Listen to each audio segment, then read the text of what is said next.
retrouver pour ce troisième épisode de notre quatrième saison des Meetups de DevApps. Aujourd'hui, écoutez, on a Gérald Barré qui après avoir répondu brillamment à toutes les questions la semaine dernière, aux questions de Damien, va nous présenter aujourd'hui justement un petit peu plus en détail comment manipuler les strings de .NET. C'est vrai c'est quelque chose qu'on utilise tous les jours, la manipulation des strings, mais il y a certainement des choses qui sont un petit peu plus touchy qu'on a oublié ou qu'on ne connaît pas. Et donc il y a Gérald qui va nous parler de ça. Juste avant, un petit peu côté actualité. Alors j'ai pas eu trop le temps de regarder. Je ne sais pas si vous avez noté des choses côté actualité. Bon, on a toujours la build qui doit avoir lieu fin mai. Je ne sais plus quelle date exactement. Je crois que c'est le 27 ou quelque chose dans le genre. Dans ces eaux-là, ouais. Vers le 27 mai. Qu'est-ce que j'avais noté? J'avais noté Windows 10X, ça y est, c'est mort, au grand regret d'une population très importante de la planète. On a des informations vraiment capitales, c'est-à-dire une nouvelle icône pour Azure qui est une icône Fluent qui est parue. Je ne sais pas si vous l'avez vu. Ça c'est de l'information qui est vraiment très importante. Ça me fait penser un petit peu à l'icône Fluent pour la calculatrice qui nous avait sorti comme information. Ça avait été repris un petit peu de partout. Sinon, des améliorations du côté du GitHub Desktop. Alors je ne sais pas, est-ce que vous l'utilisez GitHub Desktop? Pas du tout. Pas du tout? Pas du tout. Ça m'arrive quand j'ai la flemme de faire un git clone. Ah oui, à ce point-là? Oui. T'installes un soft de 300 mégas pour... non, mais des fois, t'as le bouton dans le portail. T'as le bouton, tu cliques. Oui. Voilà. Tu sais que tu peux le faire avec Rider aussi. T'as un plugin dans Chrome pour... Rider, je connais pas Rider. Je connais pas. Ah, sale menteur, là. T'es un converti maintenant. Et puis je sais pas, est-ce que vous aviez d'autres informations qui vous semblent pertinentes? C'est un petit peu le calme plat, je trouve, en ce moment. Non. Il y a JetBrains qui a hier et aujourd'hui qui a des .NET Days avec des présentations qui sont assez intéressantes. Une sur le sous-générateur hier qui était sympa. En parlant de JetBrains, je ne sais pas si vous utilisez Dotpeak. Oui. L'utilisateur de l'outil de décompilation, je le trouve très lent. Notamment au niveau à démarrer, c'est une catastrophe, quoi. Je vois par rapport à un autre outil qui s'appelle Just Decompile, je ne sais plus qui est-ce qui fait ça. Je trouve que au niveau rapidité et puis même au niveau utilisation, là, j'ai essayé de l'utiliser ces derniers temps, là, je le trouve pas vraiment très très intéressant. C'est eux qui avaient racheté Reflector à l'époque? C'était JetBrains, non? C'était qui? Non. C'est Redgate. C'est Redgate, voilà, c'est ça. Ouais. D'ailleurs, Lutz Roeder, je ne sais plus ce qu'il est devenu, il est chez Microsoft, je crois. L'auteur de Reflector. Je crois qu'il est passé chez Microsoft. Il y a longtemps. Ouais. Bien, écoutez, puisque vous avez autant d'actualités que ça, je vais passer la main à Gérald qui va nous présenter tout ce qui concerne les strings. Je te laisse la main. Si vous avez envie de discuter des technologies .NET avec nous, venez nous rejoindre sur notre Slack, devapspodcast.slack.com, en nous envoyant votre adresse email à slack@devaps.ms. À très vite sur Slack. Il y a encore un QCM? Il y a une question au début. Je me suis dit, je vais reprendre quand même un petit peu la suite de la semaine passée là, et je vais mettre une question, juste pour qu'on soit tous bien humbles quand on parle des strings. Laurent, tu notes pour la semaine prochaine. Hein. Pourquoi il y a Laurent qui fait des choses la semaine prochaine? J'ai 4 jours de congé, je vais peut-être avoir le temps. Ouais. Mais j'attends le matos. J'attends le matos. Donc, aujourd'hui, on va parler donc des strings et de comment ça marche. Enfin, pas forcément le détail complet de comment ça marche, mais au moins les problématiques que vous avez dans votre code au quotidien et tous les problèmes que vous pouvez rencontrer. Surtout que depuis .NET 5, il y en a eu beaucoup qui ont été remontés dans .NET Runtime. On va voir pourquoi. Donc, c'est des sujets dont j'ai déjà parlé sur mon blog, là, en général. Donc, il y a plusieurs articles sur Mixanto.net sur la gestion des strings et les problèmes que ça peut avoir. Puis, voilà. Donc, la première question que j'avais pour vous, petit quiz, c'est qu'on a un petit bout de code très simple où il n'y a aucun piège. Hein, c'est vraiment un \r, un \n. Donc, est-ce que la string \r, \n contient \n avec un string comparison invariant culture? Selon vous, ça donne quoi comme résultat? Moi, je dirais oui, mais je sens que je vais me faire avoir. Oui, voilà, oui. Pareil. C'est soit oui, soit non, soit autre chose. Mais ouais. Ça dépend. Mais ça dépend de quoi? Normalement, ça dépend, c'est en JavaScript. Hein. Ouais, c'est vrai. Ouais, c'est vrai. La bonne réponse, c'est la culture. Là, c'est invariant de culture. Invariant, c'est fou parce que l'espace, c'est un caractère. Le R, c'est. Ouais, mais c'est pas un caractère, c'est la chaîne qui cherche. Moi, je dirais oui quand même. Là, t'as échappé N. Ah, le contain, il faudrait que ce soit pas entre double quote, mais entre single quote, pour que ça fonctionne correctement. C'est pour ce qu'on appelle qu'on fonctionne correctement, en fait. c'est ça le problème des strings, c'est qu'est-ce qu'on appelle correct, en fait. C'est qu'est-ce que les gens s'attendent à avoir. Mais en gros, pour la réponse, c'est bien, ça dépend. Et vraiment, ça dépend. Ah ouais. Donc, selon votre version de .NET, sur quelle machine vous tournez, votre variable d'environnement, le résultat peut être différent. Ah ouais. Donc, on va voir pourquoi, mais par la suite, on va revenir un peu là-dessus. Mais en gros, ce qui a beaucoup perturbé les gens récemment, c'est que y a une valeur par défaut qui a changé. Enfin, il y a la fonction .NET a changé la façon dont ça fonctionne sur .NET 5. C'est pour ça qu'il y a eu beaucoup d'issues récentes là-dessus. Et puis ce tableau-là, techniquement, il peut changer à n'importe quel moment. Et on va voir pourquoi aussi. Ça. Donc ça, c'était juste pour montrer que y a plein de pièges. On ne se rend pas forcément compte. Et voilà, on va voir comment ça marche. Quand tu dis que la valeur a changé, c'est le endline, hein, c'est de la constante endline, je ne sais plus comment elle s'appelle. Non, ça c'est pareil, c'est la petite étoile, la NLS ICU. D'accord. Donc on va voir ce que ça veut dire. Et voilà, donc ça c'est côté fun des strings, c'est que c'est compliqué, vraiment. Et en .NET Framework 4.x Ouais, c'est comme .NET Core 3, c'est jusqu'à .NET Core 3.1. D'accord. En gros. Bon, ça tombe bien, je ne fais pas de .NET Core 5, donc pour le moment, j'avais juste.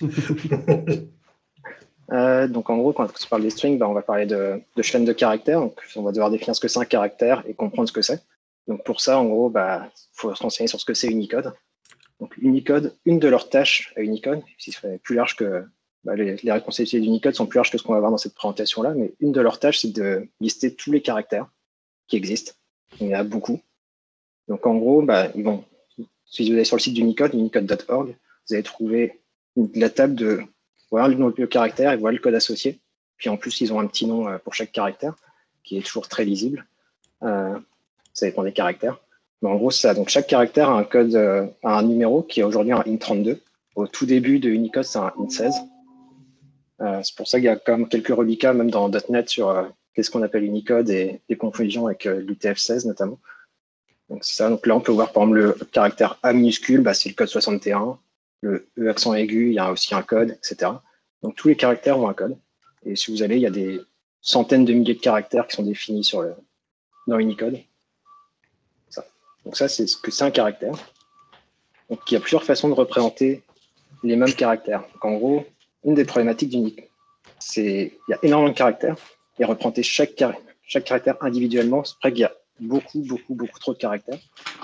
Donc ce qu'ils ont fait, c'est qu'il y a des notions de combinaison de caractères.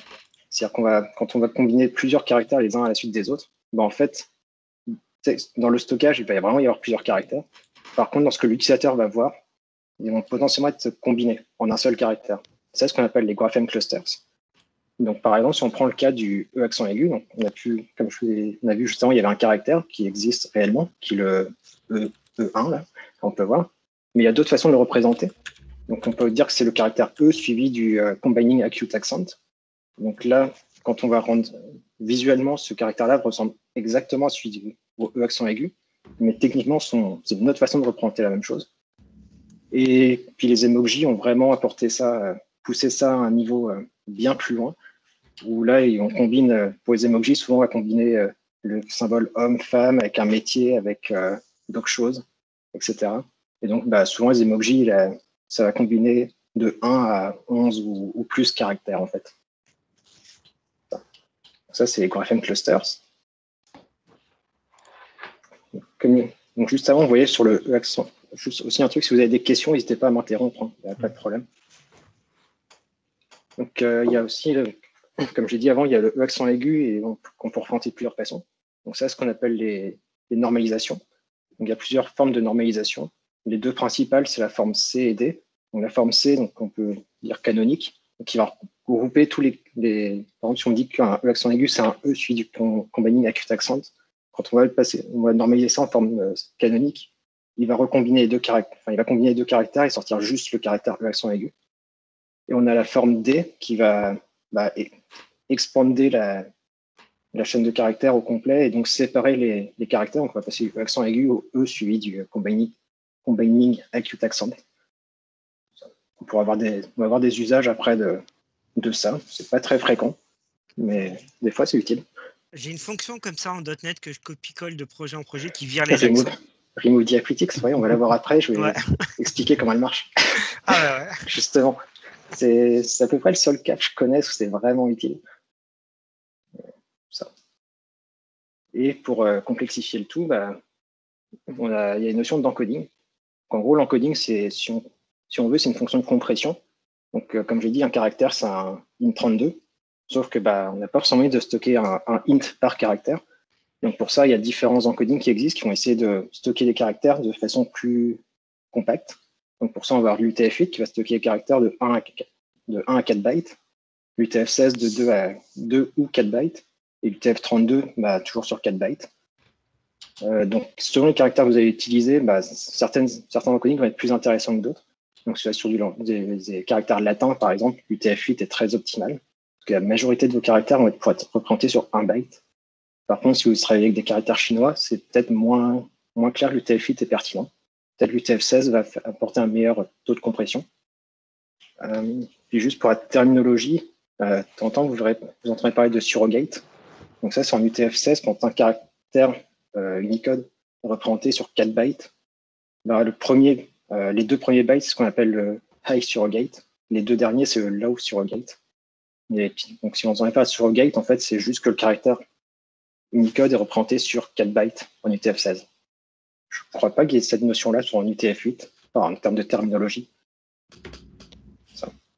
Et rajoute aussi que des fois, tu as le byte order mark, le BOM qui est au début des fichiers pour savoir comment les lire aussi. Ouais. Exactement. Ça te multiplie par 2 le nombre de façons d'écrire. Ouais, après.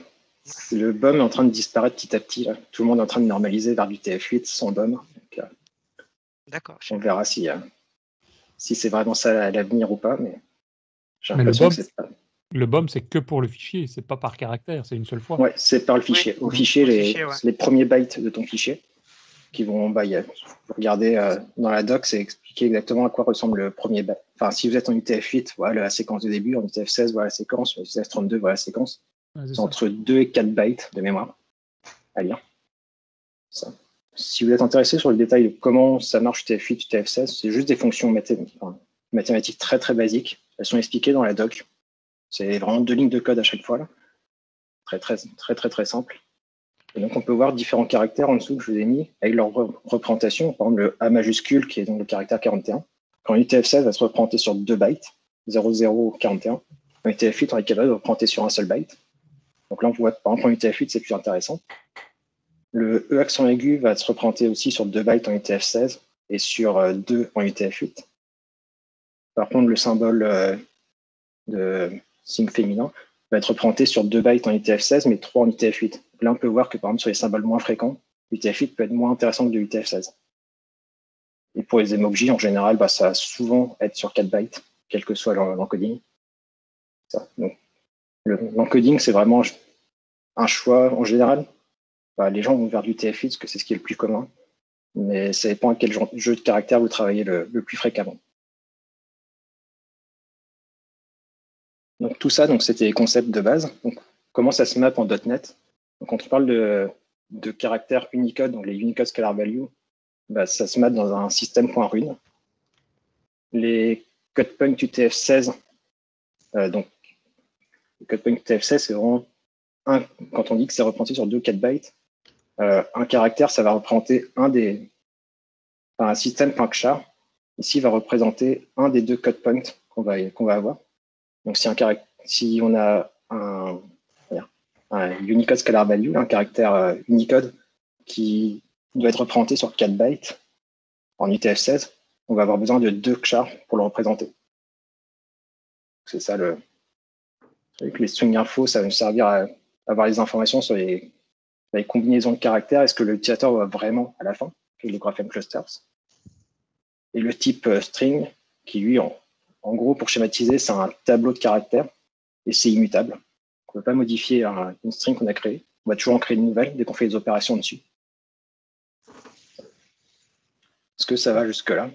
Oui, ça va pas changer là, pour le string. C'est toujours la même chose.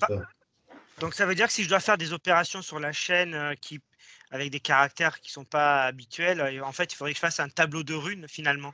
Ouais. Il faut que et pas un tableau un span de runes et pas un span de char. Parce que je vais avoir des surprises.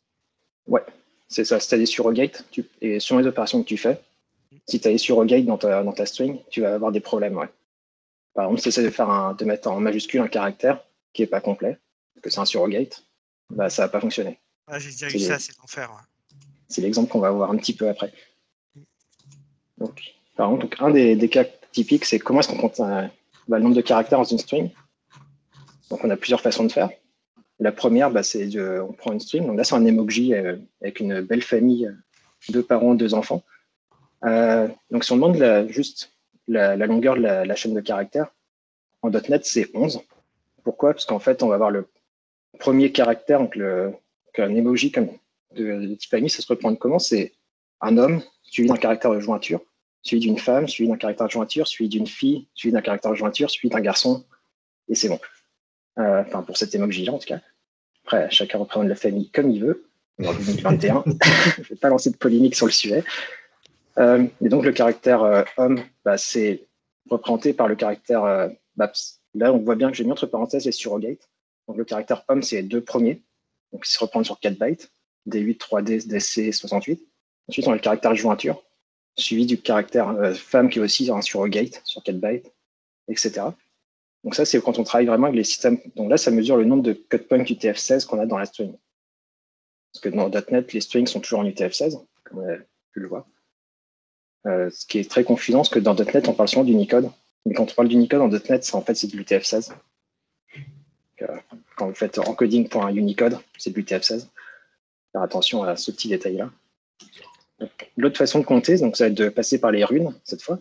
Donc on a une méthode en .NET qui est enumerate_runes, qui existe depuis... Les runes, oui, c'est nouveau, ça. Enfin, c'est avec .NET Core, non? Ouais, c'est .NET Core. Je pense que c'est 2.1, mais je suis plus très sûr.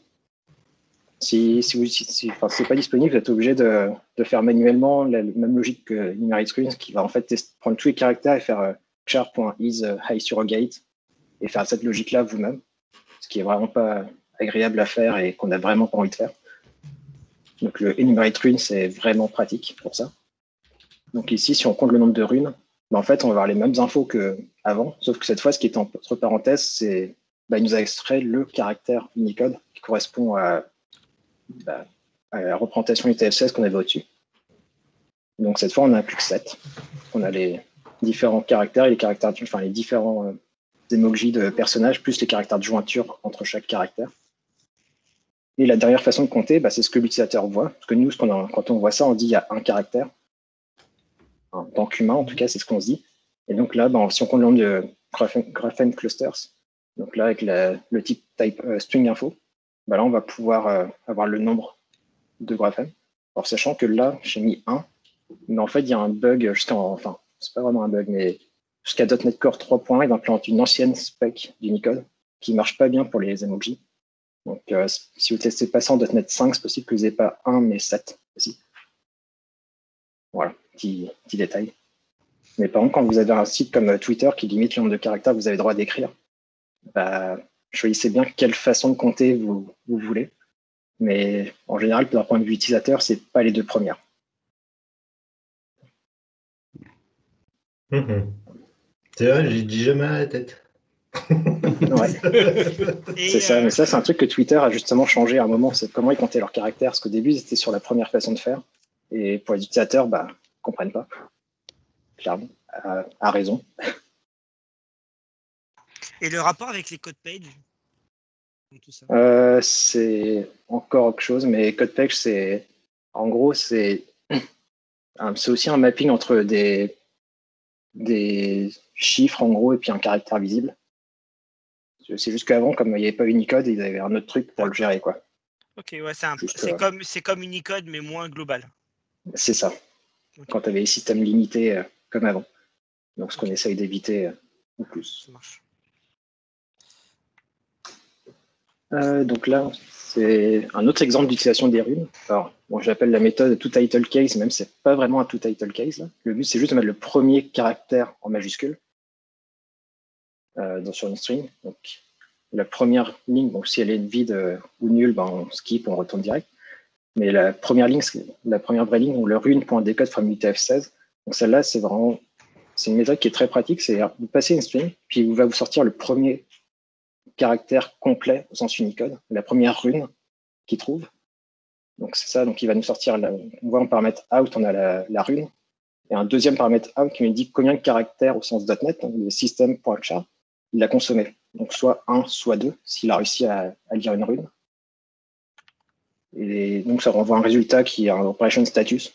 Donc soit il a réussi à lire un caractère, s'il n'a pas réussi à en lire un seul, puisque la string n'est pas complète, il y a un autre résultat, mais vous pourrez expérimenter. Et donc pareil, de la même façon qu'on pouvait utiliser char.toUpper ou char.isUpper, etc. Il y a la même chose avec les runes. Donc souvent dans votre code, quand vous allez travailler avec des chars, vous pouvez presque faire un contrôle F, un replace avec rune. Les méthodes sont les mêmes, en grande partie. Donc on va pour faire de la même façon, on peut faire un rune.toUpper invariant, donc de la première rune de la string, et concaténer ça au reste de la chaîne de caractères, donc avec une belle syntaxe C# moderne, avec le point. Là. C'est pas du JavaScript, ça? Non. Non, c'est du C# moderne, ça. Et ça avec fait des quoi, ça, ranges. Là, en fait, tu fais un substring à partir de char.consumed, donc 1 ou 2, jusqu'à la fin. C'est un substring de char.consumed, en fait.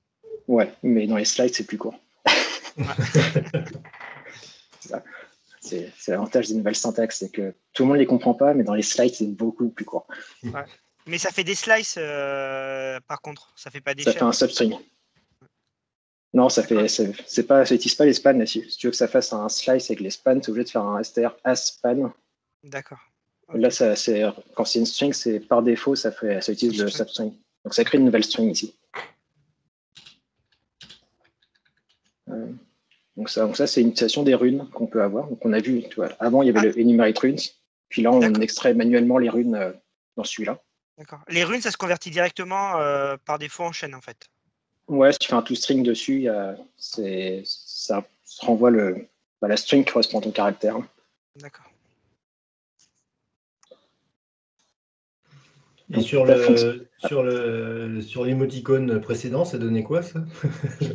C'est possible que ça ne change pas la casse. Tous les caractères ne peuvent pas se mettre en majuscule.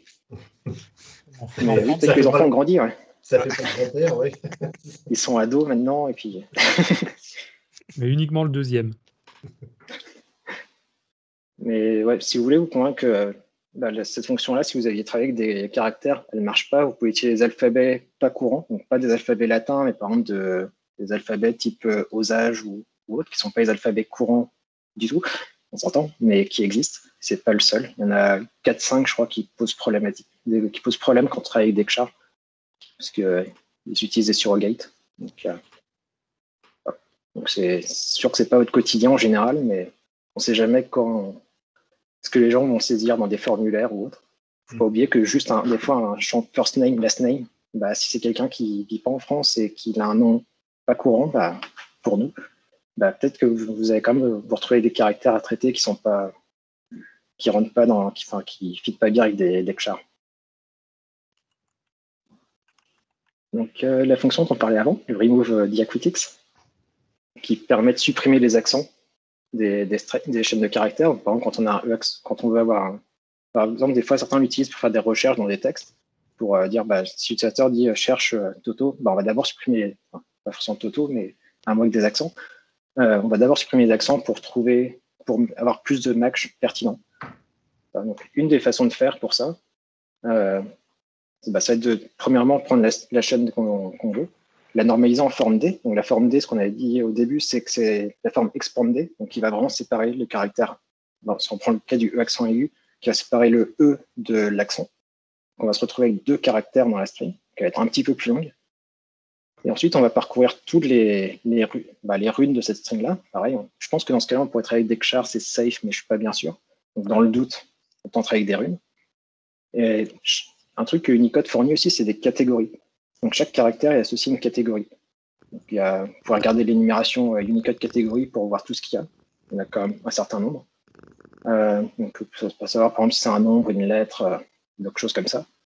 Donc là, en gros, ce qui nous intéresse de supprimer, c'est une catégorie qui s'appelle les non-spacing marks, donc qui contient justement tous les combining quelque chose. Il y a une centaine de caractères, je crois, dedans, à peu près. Et donc là, on va pouvoir, donc là, si on passe un E accent aigu en entrée, on va se retrouver avec enumerate. Donc en dénormalisé, on va avoir 2 caractères, caractère E et le combining acute accent. Et donc quand on va énumérer les runes, le premier, c'est le caractère E, qui est une lettre, donc qui est pas un non-spacing mark, donc qui va être appendé dans notre string builder. Le deuxième caractère, ça va être le combining acute accent, qui lui est un non-spacing mark, qui va être skippé. Et donc à la fin, dans notre string builder, on va vraiment avoir juste les lettres non accentuées qui restent. On peut faire un toString, et optionnellement, on peut renormaliser en forme C. C'est pas obligatoire, mais ça permet d'avoir une string plus petite, et potentiellement, selon les comparaisons qu'on veut faire, ce qu'on verra après, ça peut être nécessaire. Moi, j'avais une version sans les runes parce qu'elle était plus vieille. J'utilisais get Unicode catégorie pour savoir si c'était un non-spacing mark. Tu vois, ce que je disais, c'est que tu peux travailler avec tu remplaces char par rune, et en fait, tu as le même code, en vrai. Exactement, ouais. Ça, c'est juste que c'est possible que dans la catégorie de non-spacing mark, il n'y ait aucun surrogate. Et dans ce cas-là, tu vois, le travail avec char, ça va marcher pareil. Mais je ne peux pas te le garantir là, comme ça, sans aller voir Unicode, donc... Non, c'est exactement à peu près. C'est la même logique du code que j'avais qui date de. Je sais pas. C'est la même logique, sauf que tu remplaces char par rune, tu rajoutes enumerate runes dans le forage. C'est vraiment ça. Donc ça, c'est pas plus dur de travailler avec des runes qu'avec des caractères en fait. En .NET. Attends, je fais un imprime écran là. Ok, je pourrais partager les slides. C'est des bouts de code qu'on se passe sous le manteau entre développeurs. C'est ça, mais il faudrait mettre à jour peut-être sur Stack Overflow la réponse d'ailleurs. Oui, il y a un thread. Ouais, c'est ça, il y a un thread qui dure depuis super longtemps. Ouais, mais tout le monde utilise la même. Donc ça c'était les concepts de base. Donc si vous avez des questions, n'hésitez pas. Ouais, si tu avais la même chose aussi côté base de données, mais bon. Base de données, en fait, c'est pareil, c'est de l'UTF-16 en général. Si tu prends SQL Server, c'est pas vrai, tu as des colonnes UTF-8 maintenant de mémoire, mais c'est-à-dire quand tu fais un nvarchar dans ta base SQL, c'est de l'UTF-16. Qui peut en plus poser d'autres problèmes dont je n'aborde vraiment pas ici, mais il y a des problèmes de sécurité liés à ça, des fois. Mais ouais, ça. Donc, c'est un peu les mêmes notions que ce qu'on vous parle là. Elles s'appliquent aussi dans ta base SQL, en fait. Ouais, bon, manque de peau, c'est des DB2, mais bon, c'est pas grave. Mais sûrement que c'est pareil. Donc, une autre problématique qu'on a, c'est de comparer des chaînes de caractères. Est-ce qu'elles sont égales? Est-ce qu'elles sont différentes? Est-ce qu'elle est plus petite, plus grande quand on veut les trier? Donc pour ça, dans .NET, on a l'énumération string comparison. On a aussi les string compareurs qui vont en parallèle. Ils sont exactement les mêmes. Et donc, quand on veut faire, par exemple, string.equals chaîne 1, chaîne 2, et on peut passer à un string comparison.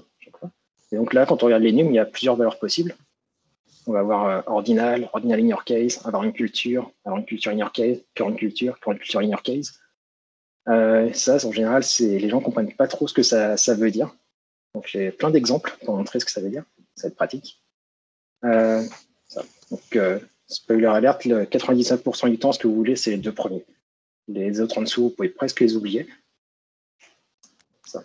Donc, si on prend le premier, donc le ordinal, ce que ça fait, en gros, c'est que ça prend les strings et ça les compare vraiment byte par byte. Et s'il y a un bit qui est différent, elles ne sont pas égales. C'est vraiment le plus trivial en termes de comparaison. C'est aussi le plus performant, by the way. En plus, si on prend par rapport à la présentation de la semaine dernière, elle est vectorisée, l'implémentation. si on se rappelle des SIMD, ça. un petit pont avec la semaine passée. C'est ça. Donc là, si on prend les strings, là, dans les exemples, on a la première, démo et démo sont exactement les mêmes. Ça renvoie vrai. Si on prend démo avec un D majuscule et démo avec un D minuscule, cette fois, ce ne sont plus les mêmes strings. Forcément, le premier caractère est différent. Donc ça renvoie false. Et dans le dernier exemple, c'est donc démo écrit avec un E accent aigu et la deuxième écrit avec un E normal suivi du combining acute accent. Donc qui visuellement rendraient pareil pour l'utilisateur, mais qui en ordinal sont considérées comme étant différentes parce que la représentation n'est pas la même. Déjà, la première fait 4 caractères, alors que la deuxième en fait 5. Donc déjà, ça suffit à dire qu'elles ne sont pas identiques. Donc ça, en général, c'est ce mode-là que vous utilisez le plus dans votre code, normalement. La deuxième, c'est donc le ordinal in your case. Donc cette fois, pour simplifier en termes de vision, c'est imaginez que vous prenez deux strings, vous les mettez en majuscules, et puis vous comparez est-ce qu'elles sont égales, comme un ordinal. Donc ça supporte les caractères ASCII, donc les de A à Z, pour les mettre, pour savoir si, donc en gros, un A minuscule est égal à un A majuscule. Et ça supporte aussi quelques alphabets différents, genre le osage, notamment je parlais, supporté. Je crois qu'il y a 3 alphabets supportés, mais pas tous. Donc il y a quand même des cas où l'ordinal in your case ne pourra pas correctement gérer le fait de comparer des cases différentes pour un caractère. Donc là, si on reprend les exemples d'avant, si la case est strictement identique comme dans le premier exemple, la comparaison dit que c'est vrai, elles sont égales. Cette fois, le deuxième exemple où il y avait un D majuscule et un D minuscule, elles sont bien égales aussi. Par contre, l'exemple avec le E accent aigu et le E suivi du combiné acute accent, elles sont toujours pas égales, parce qu'elles sont de tailles différentes. Donc, il n'y a pas de comparaison possible. Et j'ai pris un autre exemple aussi pour montrer que tous les alphabets ne sont pas supportés. Si on prend le cas de ce qu'en général, si vous lisez de la littérature sur Internet, vous entendez parler du I turc. Donc, c'est le dotless I, qui est un I qui n'a pas de point, et qui se met en majuscule sans point aussi. En turc, ils ont un I minuscule avec un point, un I majuscule avec un point, et un I minuscule sans point, et un I majuscule sans point. Donc, c'est compliqué. Et là, c'est quelque chose qui n'est pas... en ordinal in your case, c'est quelque chose qui n'est pas pris en compte, et donc il va considérer que elles ne sont pas égales, parce qu'il n'est pas capable de comprendre que... qui n'est pas capable de comprendre, c'est juste que pour lui, c'est des caractères qui sont vraiment différents. Il n'a pas cette notion-là de dotless I qui se mettra en majuscule correctement. Et si on ne veut pas tenir compte des accents, c'est lequel alors? Parce que l'ordinal, il prend byte par byte, et in your case, il tient compte, il ignore la case, mais... Il prend. Alors, si tu veux enlever les accents pour comparer, il faut... Alors là, c'est quelque chose que je ne montre pas ici, mais si tu regardes dans string.compare, tu as plein d'options en fait. Sur les surcharges de string.compare, tu peux spécifier genre sans accent justement. Ou autrement, tu appliques les méthodes comme certains, où tu fais remove diacritics et ensuite tu compares. C'est un choix. Okay. Mais c'est plus rapide normalement d'utiliser les overloads de string compare qui permettent de ne pas avoir les accents. Ouais, je vois. Alors ça passe sur globalization, alors c'est ça? Ouais. Système, culture info, globalization, culture info alors. J'ai plus la surcharge exacte, c'est vrai. C'est pas ce qu'on fait le plus souvent en général, mais ça existe en tout cas. Ouais. Donc ça, c'était les deux comparaisons les plus simples. Maintenant, on passe à la partie que les gens comprennent beaucoup moins en général. C'est celles qui dépendent de la culture. Que ce soit environnement culture ou current culture, les deux sont culture sensitive. Alors, avec les exemples, on va voir ce que ça veut dire culture sensitive réellement. Et c'est pas trivial. En plus de ça, il y a plusieurs façons de considérer la culture. Donc, en gros, ce que ça veut dire culture sensitive, c'est que chaque langue a ses propres règles de comparaison. Donc, par exemple, certains caractères existent dans certaines cultures, pas dans d'autres. Donc, par exemple, ce qu'on voyait avant, le i 100 points, en français, ça ne veut rien dire. On ne le connaît pas, ce caractère-là. Donc, comment est-ce qu'il se compare? Est-ce qu'il se met, si on demande de comparer deux strings, il contient un i avec un point et contient un i 100 points, lequel va avant l'autre, c'est quand on demande de les trier. Tout ça, en fait, c'est des données qui sont fournies par Unicode. Donc, Unicode fournit une lib qui s'appelle ICU, qui est International Component for Unicode, je crois. Donc, c'est ce qui est utilisé par .NET sur Linux et aussi par .NET dans .NET 5. Donc, ça permet d'uniformiser aussi les implémentations, que ce soit sur Windows ou Linux. Ça fonctionnera de la même façon maintenant, qui est quand même un point intéressant. Avec une possibilité de toujours utiliser l'ancien système, avec une variable d'environnement. Et donc, pour les anciens systèmes, c'est NLS. Donc, NLS, c'est National Language Support. C'est ce que Windows fournit depuis très, très, très longtemps. Dans Windows, il y a une DLL pour gérer tout ça. Et maintenant, depuis quelques versions, Windows ship aussi ICU. Donc, il y a dans votre version de Windows, quelque part dans System 32, vous devriez avoir un ICU.dll depuis plus de 2 ans, peut-être. Quelque chose comme ça, peut-être 3. Donc, en gros, tout le monde est en train de shifter petit à petit vers ICU, parce que c'est très compliqué de maintenir une database de ce que c'est, de toutes les règles qui existent. Donc, ça. Donc, des fois, vous aurez des différences entre si vous utilisez NLS ou ICU.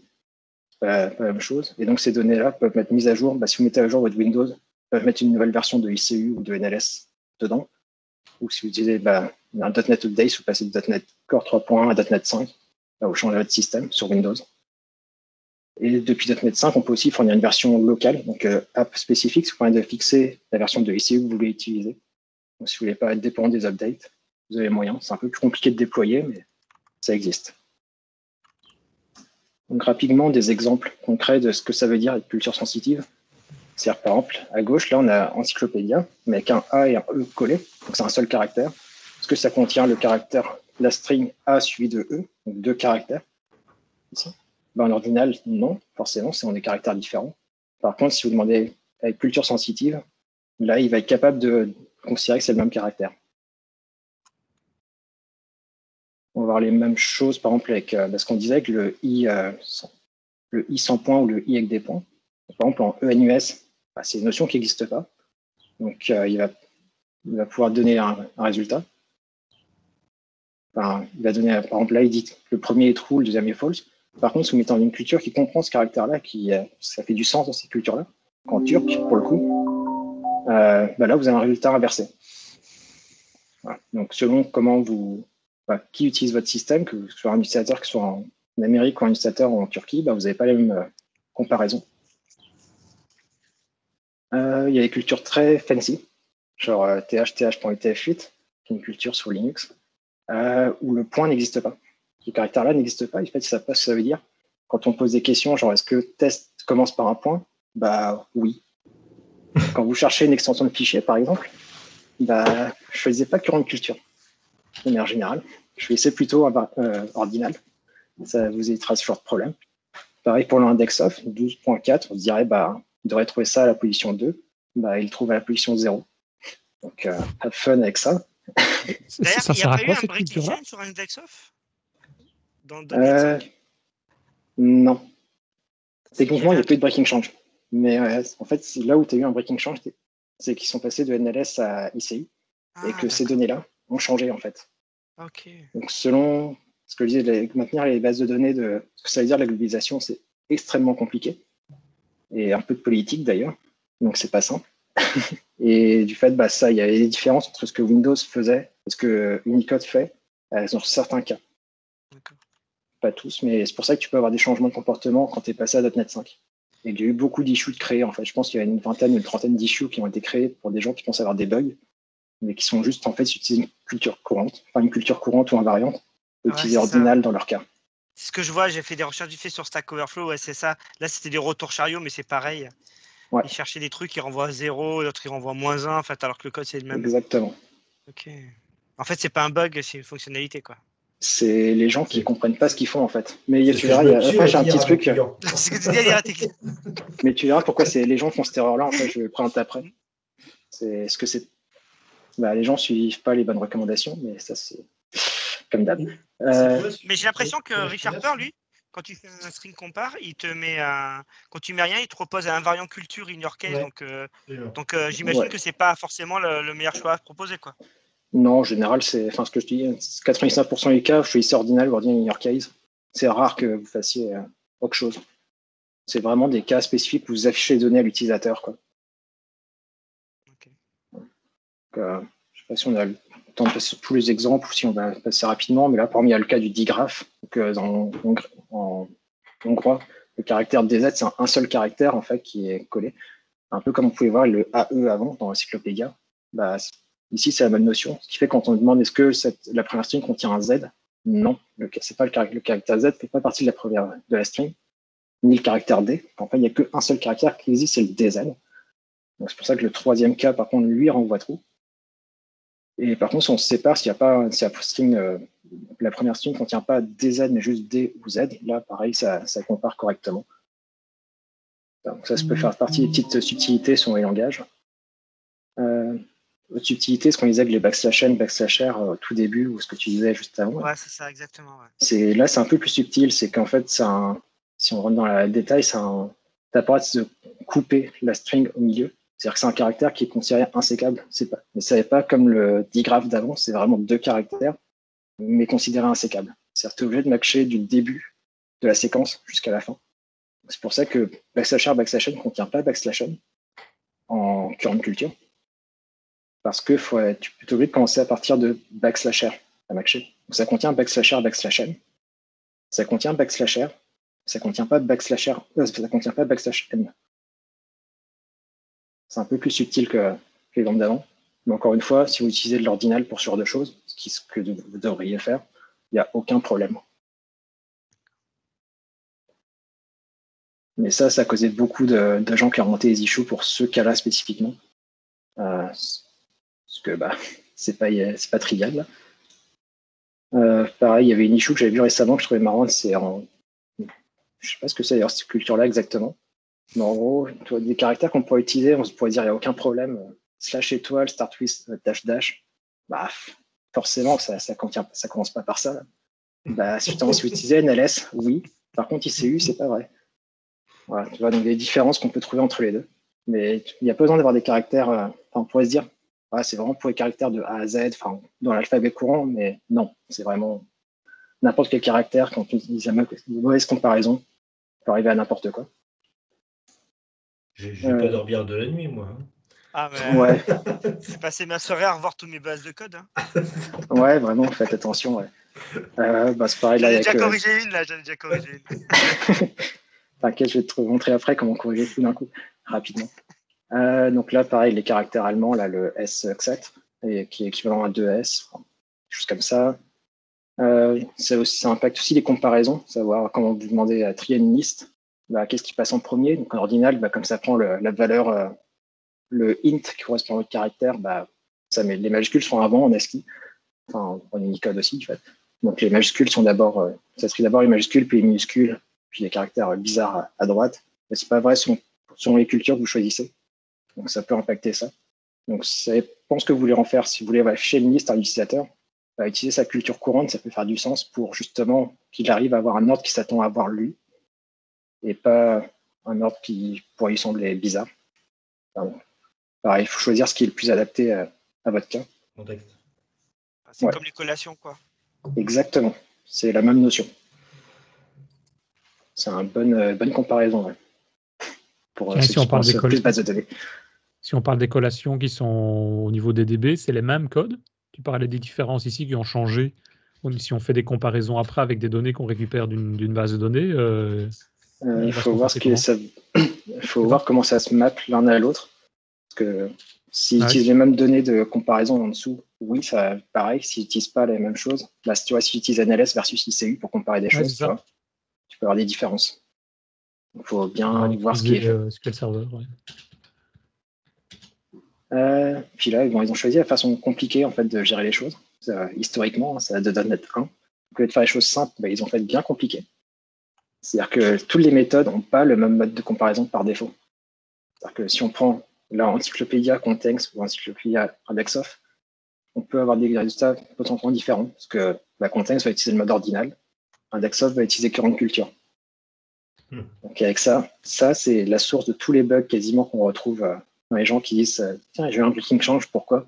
Non, tu n'as pas eu un breaking change, c'est juste ça n'utilise plus NLS mais ICU.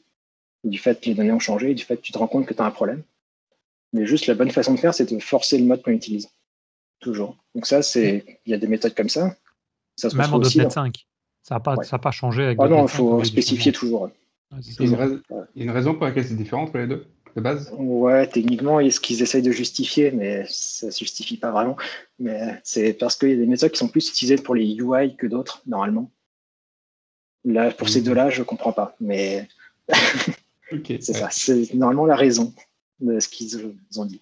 C'est possible que ça change en .NET 6. Il y a une issue qui dit potentiellement, ils vont peut-être tout passer en ordinal. Ce serait génial s'ils le faisaient, mais c'est pas fait encore. C'est pareil sur les dictionaries ou sorties de liste, par exemple. Dictionary va utiliser le mode ordinal par défaut. Tout ce qui est égalité, ça va être le mode ordinal. Tout ce qui est comparaison, donc une sortie de liste, ça va être le mode current culture. Ce qui fait que, par exemple, dans le deuxième cas, vous allez avoir une clé dupliquée, parce qu'il va considérer que c'est la même string, et du fait, vous avez une exception runtime. Donc, des petits cas comme ça où, dans le constructeur, vous spécifiez le mode. Best practice, si vos méthodes acceptent de prendre une culture, un compareur, equality compareur, spécifiez-le tout le temps, soyez explicite. Au moins, vous n'aurez pas de problème. Donc, dans les exemples où vous pouvez le mettre, tous les méthodes des-string de manière générale, les toLower, toUpper, IndexOf, etc.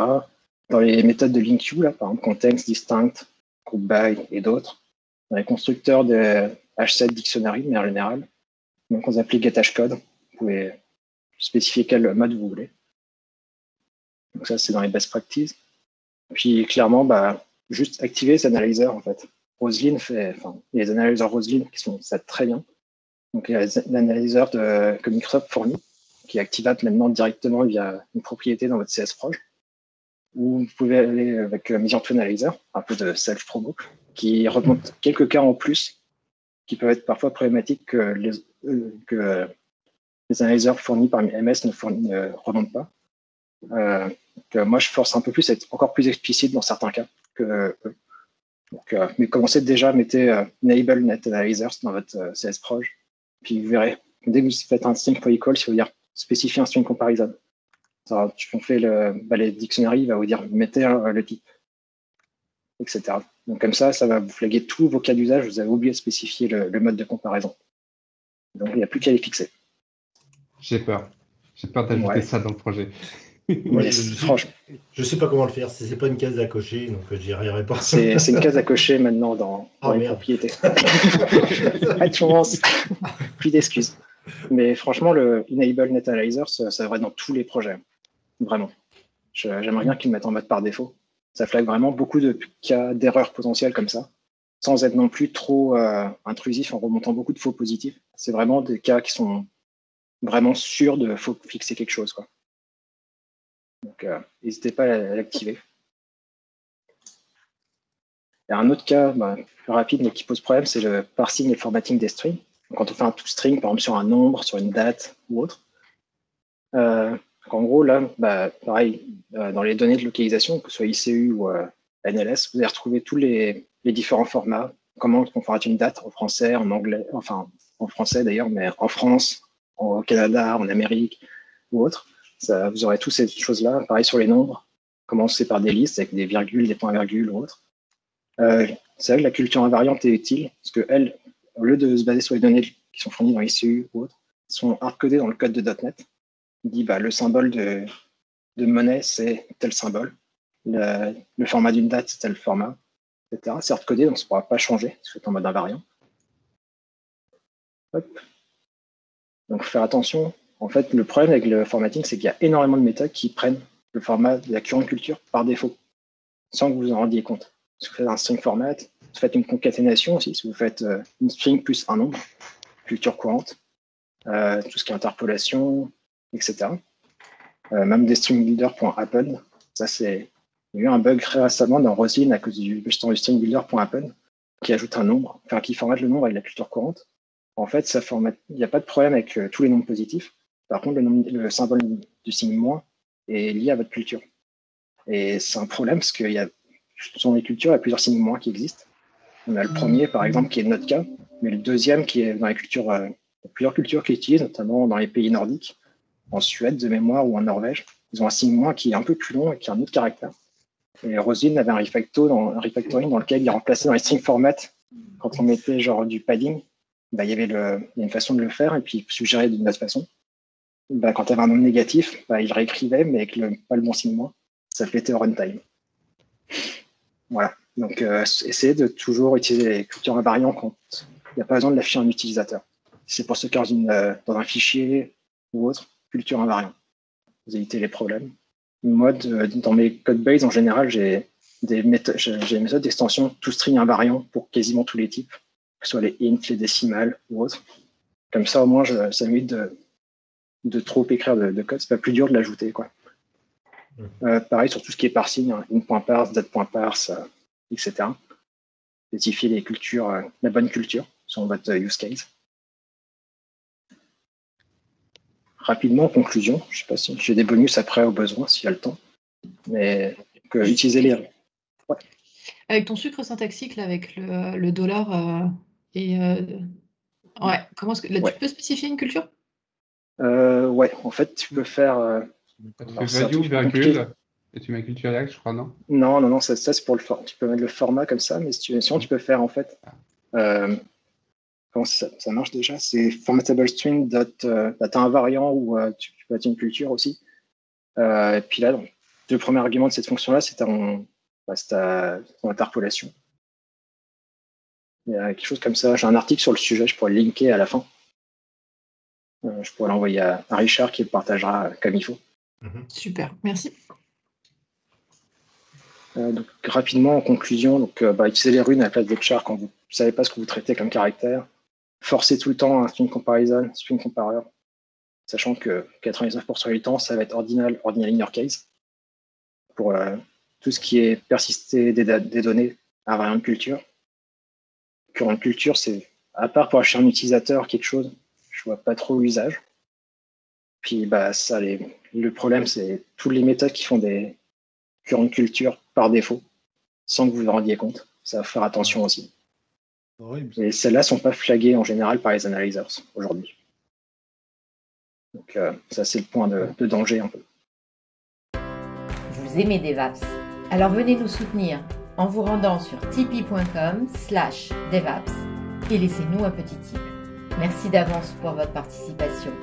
tipeee.com/devaps. J'aurais dû rester dans l'ignorance et pas venir. Attends, si tu veux, j'ai 2 bonus rapidement si on a le temps. J'imagine que tu vas me parler après la prochaine fois des nombres et qui sont avec des valeurs destructives et où je parle des valeurs en plus. Ouais, non. La prochaine fois, je peux parler des dates si vous voulez. C'est un autre sujet fun. Des dates. J'ai dû parser des dates là, c'était bien chiant la semaine dernière. Ouais. Et effectivement, on parle des date time avec tous les problèmes de zone ou pas? Ah bah ça, on peut en parler si vous voulez. Les zones et plein d'autres problèmes. Un sujet complet, ouais. Ouais, c'est un sujet complexe. Ouais. On peut refaire 1 heure sur le sujet. Il n'y a pas de problème. Moi, peut-être pas 2, mais ouais.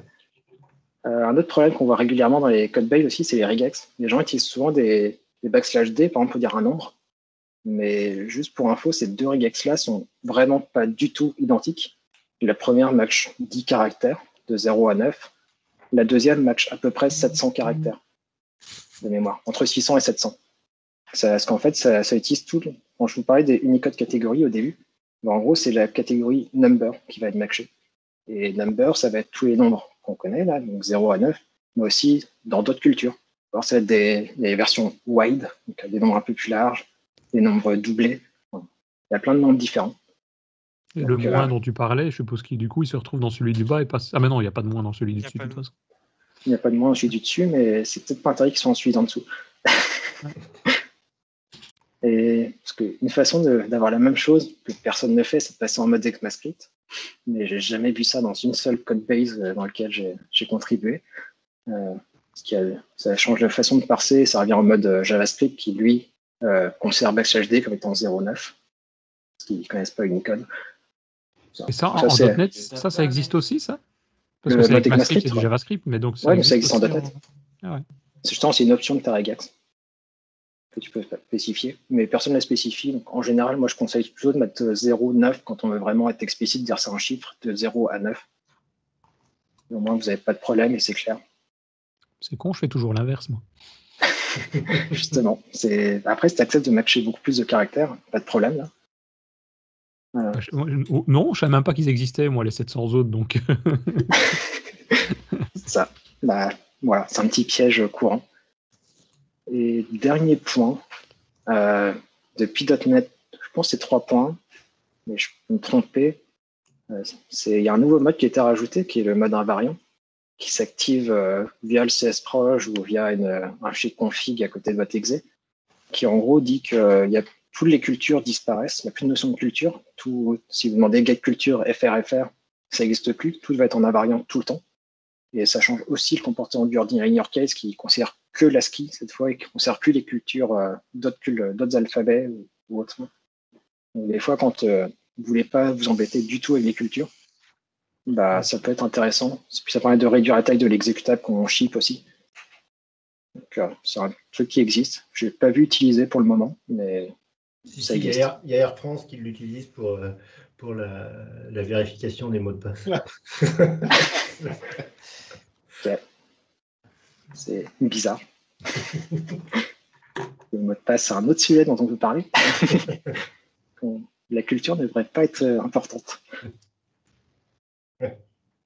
Et juste, j'ai quelques liens là que j'avais mis, mais je pourrais les renvoyer à Richard pour qu'il les parle un peu plus. Notamment, n'hésitez pas à checker EasyShoot.net. Je sais que dans mon article que j'avais sur les string comparison are harder than it seems, j'ai une liste de liens à la fin sur tous les issues qui ont été remontés récemment sur le sujet. Parce que les équipes de Microsoft ont 2 personnes dédiées qui connaissent très très bien le sujet. Et quand il y a les issues qui sont ouvertes, justement, il y a beaucoup de détails sur quand on voyait le / étoile versus le tiré là. Ça, il y a un article, ils écrivent 15 lignes pour t'expliquer pourquoi ça marche comme ça. Et c'est vraiment beaucoup de détails intéressants. Donc, si vous voulez creuser un peu le sujet, n'hésitez pas à lire le détail de certaines issues, c'est vraiment intéressant. C'est un sujet très intéressant en tout cas. C'est tout ce que j'avais à dire pour aujourd'hui, mais on est loin de tout couvrir. On est loin de tout couvrir, mais j'essaie de couvrir surtout ce qu'il y a dans notre quotidien, quoi, en général. Et à mon avis, il faudra fixer un autre rendez-vous pour la suite, là, que ce soit les daytime ou autre chose, parce que il y a à mon avis pas mal de choses qu'on ne connaît pas encore et qui sont dans le background derrière. Ouais, daytime, je peux faire. Ça, je sais pas, peut-être pas la semaine prochaine, mais plus tard, si vous voulez. Donc ça, faut voir avec Richard. Hein. Ouais.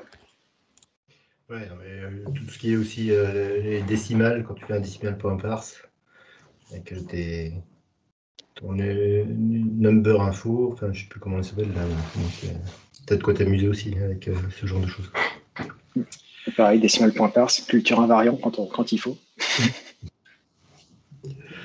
Bon, bah écoute, c'était très intéressant. On va avoir un mal de tête pendant toute la soirée là. Moi je sais déjà que je vais partager la vidéo avec des collègues parce qu'à mon avis, ils vont aussi apprendre des choses. Ouais. Et activer les analyzers, vraiment. Ouais. C'est le conseil numéro 1. Mettez ça, après vous. Tu peux remontrer le flag vite fait, s'il te plaît. Ouais. Attends, je reviens. Ouais, ça. C'est ça. Enfin, il y a d'autres façons de l'activer. Ça, c'est le plus simple depuis .NET SDK, je sais pas combien. Sinon, tu peux référencer le package NuGet explicitement. Mais si tu cherches juste le nom du flag, là, tu as sur la doc qui t'explique comment référencer ça, le configurer, etc. Est-ce que tu sais si ça marche dans des directory build props? Ouais. Ouais, ok. Ça marche. Cool, bah merci. Bah oui, écoute, merci. Et... Merci. Pardon? Est-ce que ce serait possible d'avoir les slides? Ouais, je peux les partager. Ouais. De toute façon, on les a sur la vidéo aussi, les slides. Il suffit de revoir la vidéo et on a les slides. Puis dans mes articles, il y a un peu plus d'exemples que ce que j'ai pu vous montrer ici. Là. Il y en a encore plus. Par exemple, les /0, des choses comme ça. Ok, bon, bah écoute, merci. Merci. Hein. Merci. Très intéressant. Bon, bah écoutez, pour la semaine prochaine, si vous avez des sujets à nous proposer, n'hésitez pas. Hein. Je dis rien. Les data time. Ah non, Laurent aussi. Pour son veto. Et il a des vacances, là, il a pris des congés exprès. Ouais, voilà. T'as pris ton pont pour ça, hein, plutôt que de boire du rhum au bord de bronzer au bord de la piscine. En plus, ça te réussit pas de bronzer, on a vu. Ouais. Je te trouve trop détendu. Attends, je mettrai les pieds dans l'eau la prochaine fois. Bon, bah écoutez, merci à vous. Ciao. Et à la semaine prochaine. Ciao tout le monde. Ciao. Ciao. Salut. Bonne soirée, merci.